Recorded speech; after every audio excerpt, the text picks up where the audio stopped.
Take a look. In the eerie blue light of his secret lab, one of the world's most controversial scientists shows off his creation, cloned human embryos that are genetic carbon copies of their father. Oh, my babies are doing well.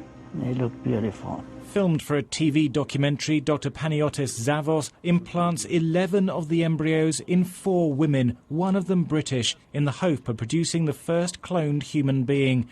The procedure is a criminal offence in the UK, but not in this undisclosed Middle Eastern country. I think we have 3 very good embryos that could be in utero today, and that if implantation is successful as well, and the pregnancy is maintained, as we say in the US, we have a home run. Dr. Zavos also reveals he's produced cloned embryos from 3 dead people, including Katie, who died in a car crash. He injected her DNA into a cow egg, though he hasn't implanted the animal-human hybrid.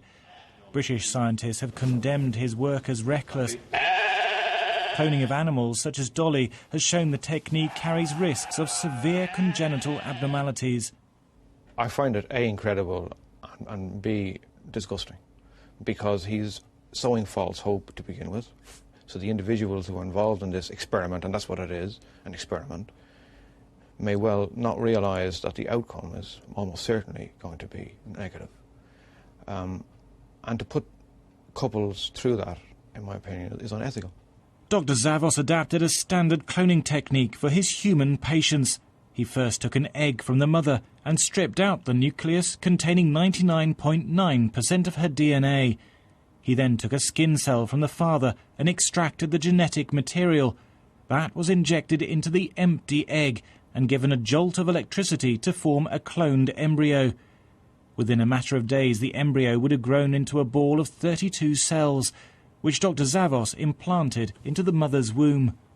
So far, none of the attempts has led to a viable pregnancy, but this infertile Canadian doctor, who wants to remain anonymous, says the technique is his only hope of having a child. Pretty much decided that probably I would be the first one to be cloned, but then, if it worked, then we might go on to have another child. Despite almost universal condemnation, Dr. Zavos has vowed to continue his work. He says more than 100 patients have contacted him in the hope of having a cloned baby.